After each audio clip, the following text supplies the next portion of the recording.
about issues and opportunities. Hey, good Sunday morning and welcome to Bridges. I'm really happy to have you here as always. We are talking about something that I think is extremely important, and I'm sure that you do too, and that is our right to vote and whether we are using that right to vote and what happens when we don't use that right to vote. We are talking today with an amazing young woman. Her name is Petey Talley, and I'm going to tell you just a little bit about Petey. I don't usually read bios, but hers is really pretty amazing. So I'm going to read you just a few things about Petey. Petey is the Secretary Treasurer of the Ohio AFL-CIO, and she's the first woman to hold one of the top two offices in the 56-year history of the Ohio AFL-CIO.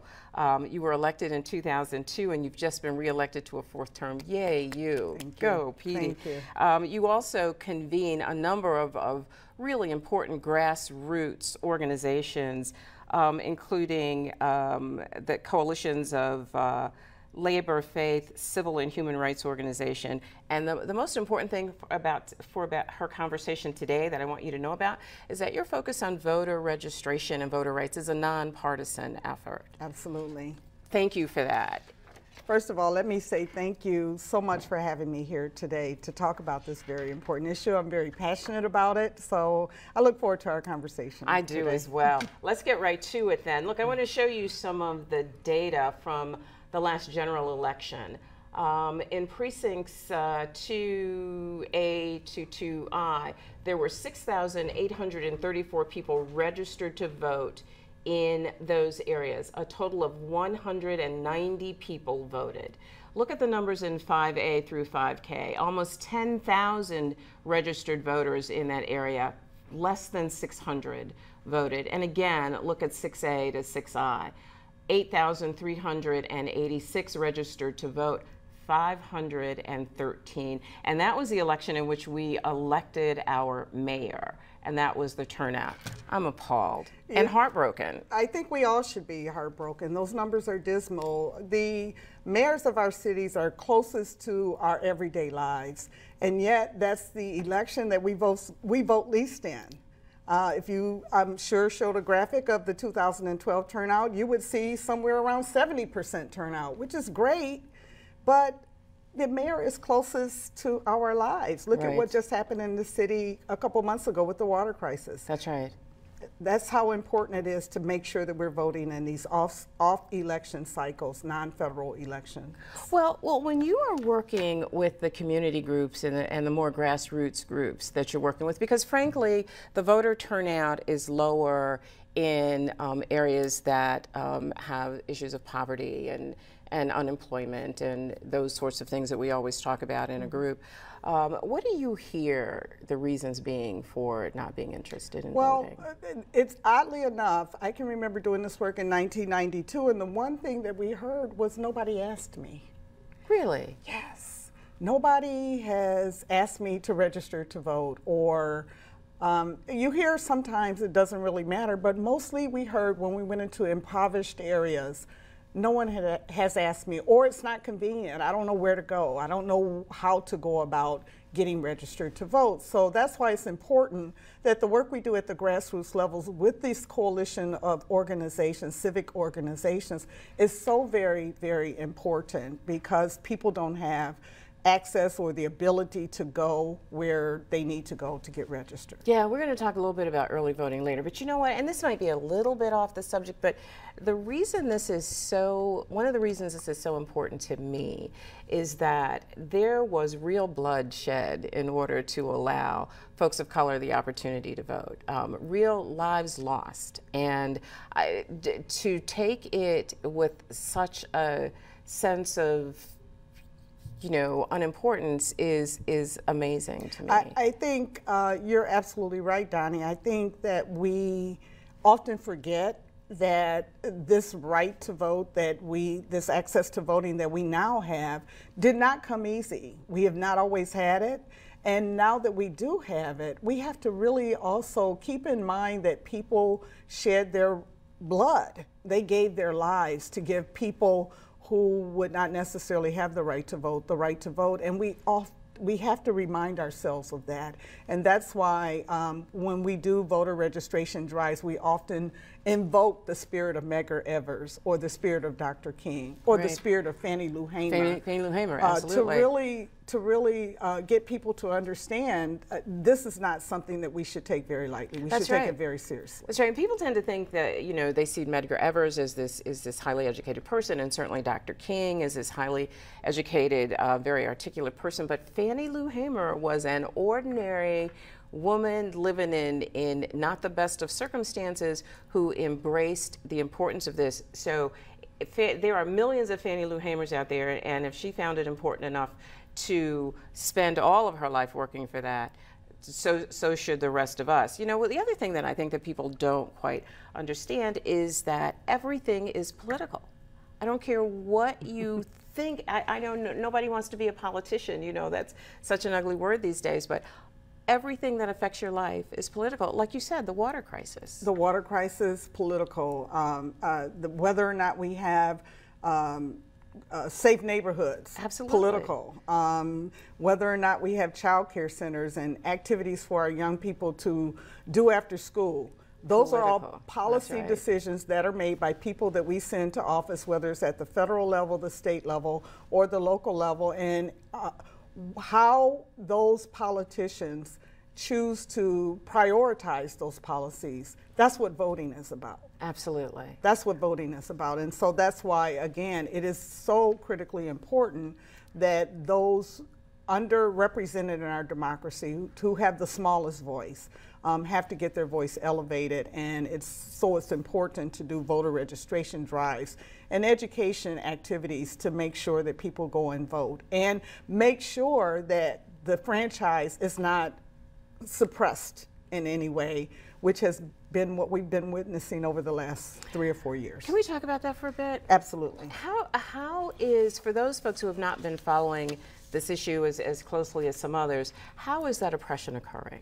That in 2012, there was a wave of voter restriction laws that kind of got ushered in, modeled after, there was model legislation that was landed on the desk of some politicians in general assemblies across this country that attempted to roll back and restrict the rights of voting in 22 states, including Ohio. We saw the rise of voter ID laws, the rise of cuts to early voting, the rise of not counting provisional ballots. A whole host of things started to kind of lift their heads in 2010, and there was pushback. Voting advocates like myself, organizations, spent a lot of time talking to General Assembly members about not putting these kinds of restrictive laws on the books. But in 2013, when we saw the United States Supreme Court decision that gutted portions of the Historic Voting Rights Act, an act that plays a key role in making sure that the right to vote for people of color especially is protected. The efforts to roll back voting rights that started in 2010 became renewed again in 2014. And they are very serious.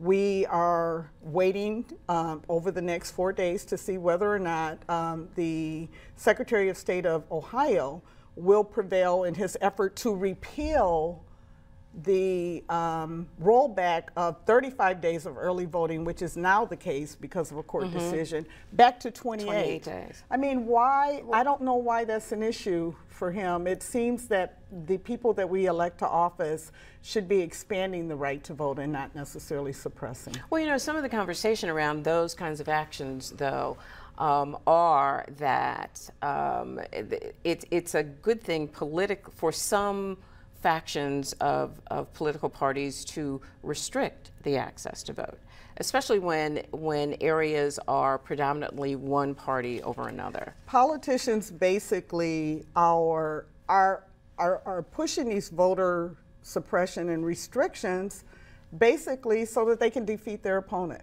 I mean, or they can advantage their political party, and it's wrong. So the right of Americans to vote is actually a pawn in some political game here? I think it always has been, but I think we're seeing it more and more and more. In 2000, After the Florida debacle, I had the opportunity to travel to Florida where I counted hanging chads and dimple chads. Oh, that Florida debacle. I was going to say, which Florida debacle? Okay, that one, okay. And I couldn't help but wonder while I was there in Florida, looking at what went wrong in that election, what is the state of voting in Ohio? And I came back to Ohio and learned that that same year, 123,000 provisional votes had been cast, but not necessarily counted because no one really was pushing the issue. So all of those people who, all of those people who voted provisionally did not necessarily have their votes counted. We don't know because I'm not sure it was being tracked. It is now,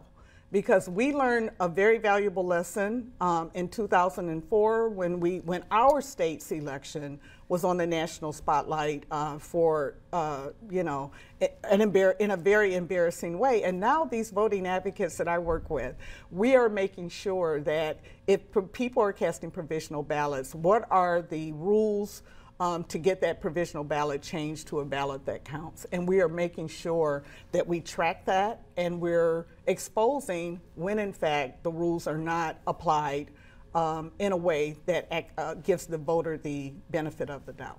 That is so disheartening and so frightening to me. I've actually heard that conversation before about boxes of provisional ballots being found after elections, and people being told that they couldn't vote, they had to vote provisionally when they absolutely were eligible to vote. Absolutely. I mean, I think the politicians that are pushing these restrictive laws are doing so under this false premise of voter fraud. Now, advocates like myself, we don't want to see voter fraud in the system. But voter fraud is not an issue. Right, in the it's system. not an issue. It's not an issue. But if it is, we believe it is important to stop voter fraud. But it's not, voter fraud is not just about impersonating another voter or double voting. It's also about this manipulation of the voting laws, because they don't want to answer to people or voters who may not like their policies or may not support them.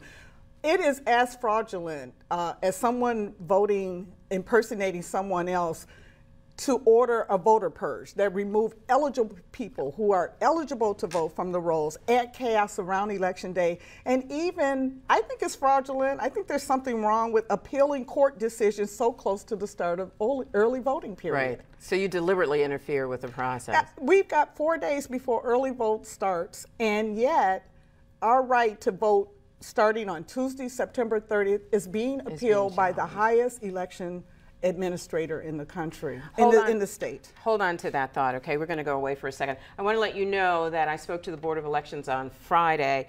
They do intend to start, as of Friday, they do intend to start early voting on Tuesday, which would be September 30th. But I have more information for you about that when we return. Please go nowhere.